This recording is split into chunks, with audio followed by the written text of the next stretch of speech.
సైకోలా అందరినీ ఇబ్బందులు పాడు చేస్తూ మాఫియా రాజ్యం చేస్తా ఉన్నారు.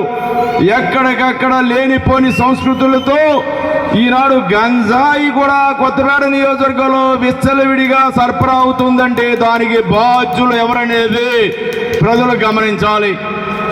అదే కాదు, మీ చెవుళ్ళంకలో కూడా ఒక సైకో నాయకుడు ఉన్నాడు. మీ చెవుళ్ళంకలో కూడా ఒక సైకో నాయకుడు ఉన్నాడు. ఆయన కూడా ఏమి తక్కువ తెల్లా. నియోజకవర్గ నాయకుడు రాష్ట్ర నాయకుడి కంటే పాపం ఏమీ తెలియకపోయినా తెలిసిన వాళ్ళకంటే ఎక్కువగానే మీ గ్రామాన్ని ఏ రకంగా నడిపించాలో, ఏ రకంగా దోచుకోవాలో, ఏ రకంగా వ్యవహరించాలో ప్రజలందరూ రేపు ఎన్నికల్లో చెవుళ్ళంకలు ఎన్డీఏ కూటమికి వచ్చిన మెజార్టీ చంపపెట్టులా నాయకుడికి బుద్ధి వచ్చేలా మెజార్టీని అందించబోతా ఉన్నారు.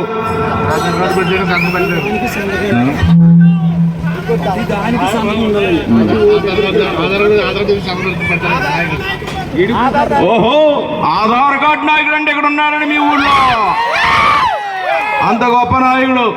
పాపం ఆ నాయకుడి మీదే ఈ నియోజకవర్గ నాయకుడు పాపం పూర్తిగా ఆధారపడి ఉన్నాడు. రేపు ఎన్నికల్లో చెవుళ్ళం గ్రామం సరైన సమాధానం చెప్తుంది. రేపు ఓట్ల రూపంలో అభివృద్ధి అంటే తెలుగుదేశం అంటే అభివృద్ధి. ఆనాడు ఎన్నో కార్యక్రమాలు చేసుకున్నాం. ఇటు చూస్తే కళ్యాణ మండపం, అటు చూస్తే భారీ వంతెన, ఆ పక్కకి వెళ్తే హై స్కూల్ 18 రూములు. నేను వచ్చేసరికి పిల్లలు నేల మీద కూర్చుని ఆరు బయట మాస్టర్లు క్లాసులు చెప్పుకుంటూ అరుగుల మీద లేదా ఆరు బయట నేల మీద క్లాసులు చెప్పుకునే పరిస్థితి మన జిల్లా పరిషత్ హై స్కూల్. 18 రూములు కేవలం 2 సంవత్సరాల్లో కట్టించాను నేను ఎమ్మెల్యేగా వచ్చిన తర్వాత.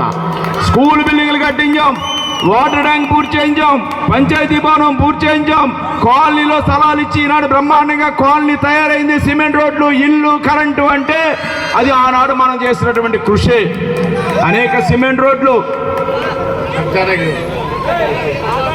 అనేకమైనటువంటి కార్యక్రమాలు. మరి తాతకు తగ్గ మనవడు ఉంటాడని జగన్మోహన్ రెడ్డికి తగ్గ మనవళ్ళే మన నియోజకవర్గ నాయకుడు, మీ గ్రామంలో ఉన్న నాయకుడు. ఆయన ఏ విధమైన నాయకుడో మనకు తెలుసు. 10 సంవత్సరాలుగా బెయిల్ మీద ఉండి 5 సంవత్సరాల ముఖ్యమంత్రి పదవిని పూర్తి చేసుకుని వెలగబెడుతున్నటువంటి నాయకుడు. 10 సంవత్సరాలు అయింది ఆయన బెయిల్ తీసుకుని. 5 సంవత్సరాలుగా బెయిల్ మీద ఉన్న వ్యక్తిని మనం ముఖ్యమంత్రిగా తెచ్చుకున్నాం. ప్రజలు నమ్మించారు.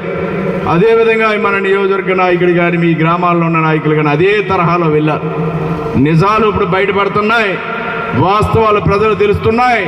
రేపు వచ్చే రోజుల్లో దానికి సరైన సమాధానం రేపు ఎన్నికల్లో వాళ్ళకి బుద్ధి చెప్పడమే ఈ సందర్భంగా తెలియజేస్తా ఉన్నాను. ఎంతో అభివృద్ధి సాధించుకోవాలి. ఈనాడు ఈ రాష్ట్రాన్ని కాపాడుకోవడానికే చంద్రబాబు నాయుడు గారు, జనసేన అని పవన్ కళ్యాణ్ గారి యొక్క కృషి ఫలితమే ఈనాడు ఎన్డీఏ కూటమి. చంద్రబాబు నాయుడు గారు తోడుగా కృష్ణార్జునరా పవన్ కళ్యాణ్ గారు రాజకీయ ప్రయోజనాలు ఆశించకుండా, ఏమాత్రం కూడా తను తగ్గుతున్నానని భావించకుండా, ఓట్లు సీట్ల కోసం, అధికారం కోసం, పదవుల కోసం కాకుండా ఈనాడు రాష్ట్రం కోసం, ప్రజల భవిష్యత్తు కోసం, భావి తరాల కోసం ఆలోచన చేసి ఈనాడు రాష్ట్రం కోసం ముందుకొచ్చిన నాయకుడు ఎవరైనా ఉన్నారు అంటే అది పవన్ కళ్యాణ్ గారని నేను తెలియజేస్తా ఉన్నాను.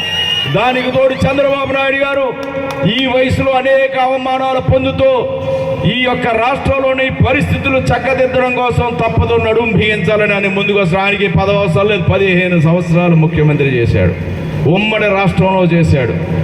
దానికి తోడు ఈనాడు రాష్ట్ర అభివృద్ధికి వస్తే మోడీ గారిని కూడా కలుపుకోవడం జరిగింది. కేంద్రంలో ఎన్డీఏ ప్రభుత్వం వస్తుంది, రాష్ట్రంలో ఎన్డీఏ ప్రభుత్వం వస్తుంది. రెండు రాష్ట్రాలు, కేంద్రంలో రాష్ట్రంలో 2 ప్రభుత్వాలు వస్తే డబుల్ ఇంజిన్ సర్కార్ బ్రహ్మాండమైనటువంటి 2 కేంద్ర రాష్ట్రాలతో అభివృద్ధి చేసుకోసే ఆలోచనతో ఎన్డీఏలో చేరడం జరిగింది. వీటన్నిటికీ పరిష్కారం రేపు రాబోయే రోజుల్లో మన గ్రామ అభివృద్ధికి పునాదులు పడతాయి. తాగునీటి సమస్య ఉంది, ఇక్కడ రోడ్లు సమస్య ఉంది, డ్రైనేజీల సమస్య ఉంది, ఇళ్ల పట్టాలు సమస్య ఉన్నాయి. ఇళ్ల పట్టాలు కూడా వాళ్ళు ఎలక్షన్ వచ్చినప్పుడల్లా పట్టాలు బయటికి తీస్తారు, మళ్ళీ లోపల పెడతారు, ఫోటో స్టార్లు తీసి అదిగో పట్టా ఇదిగో పట్టగాని మభ్య పెడతా ఉంటారు. జిరాక్స్ కాపీలు ప్రజల్ని భయపెడతా ఉన్నారు. భయం పోయింది, ఎన్నికలు దగ్గరలో ఉన్నాయి. ఒక నెల రోజుల్లో జూన్ 4న అవుట్, దేవులేదంతా ఖాళీ, వైసీపీ ఖాళీ, వార్ వన్ సైడ్, రాష్ట్రం అంతా ఒకటవుతుంది. అరాచక నాయకుల్ని తరిమి కొట్టడానికని ఈనాడు రాష్ట్ర ప్రజానికం అంతా ఎదురు చూస్తున్నారు. ఏం చేశారా వీళ్ళంటే ఒక డ్రైనేజ్ కట్టారు. ఆ డ్రైనేజ్ ఎలా ఉందో చూసాం, అది ఎలా ఉందో చూసాం. వెనక్కి వెళ్తున్నది, దాని 4-10 ఫీట్లు గీసాయి ఆ డ్రైనేజ్. 2 సచివాలయాలు కట్టారు. ఎందుకంటే సచివాలయాలు పడి దొల్లడానికి తప్ప ఏముంది అక్కడ అభివృద్ధి చేయడానికి? ఏముంది? రైతు భరోసా అంటే భరోసా రైతులకి ఏముందా? రైతులు కళ్ళంపడి నీరు వస్తుంది, వాళ్ళు ఇచ్చే భరోసా ఏమిటి? ఏముంది వాళ్ళు చేసి? తాగునీటి రోడ్డు చేయాలి సమస్యలు ప్రజలు మనకి ఇక్కడ తెలియజేస్తూ ఉన్నారు. త్రాగునీటి సమస్య, ఇంటింటికి కుళాయి రావాలని, రోడ్లు డ్రైనేజీలు కావాలని, ఇళ్ల పట్టాలు అందివ్వాలని, కరెంటు స్తంభాలు ట్రాన్స్ఫార్మర్లు ఇంకా వోల్టేజ్ ప్రాబ్లం తీర్చాలని, కాలువ పక్క దేవాలయ కాంక్రీట్ వాల్స్ నిర్మించాలని, నేషనల్ సర్వీస్ రోడ్డు ఏర్పాటు చేయాలి. చొప్పెళ్ళట్టు మరికని స్కూల్ పిల్లల ఇబ్బందులు తీర్చడం కోసం నేషనల్ హైవేలో చెవులంకలో డివైడర్ కూడా ఉంటే బాగుంటుందని తెలియజేస్తూ ఉన్నారు. మన ప్రభుత్వం వస్తుంది కేంద్రంలో, రాష్ట్రంలో. వచ్చిన వెంటనే ఈ సమస్యల పరిష్కారం కోసం నేను ఏ విధంగా అభివృద్ధి చేశానో మీకు తెలుసు. నేను ఎమ్మెల్యే కాకముందు చెవుళ్ళంకలో తర్వాత వచ్చిన తర్వాత ఎన్ని సమస్యలు తీర్చానో మీకు తెలుసు. వాటినన్నిటిని కూడా ఏదైతే మీరు కోరుకుంటా ఉన్నారో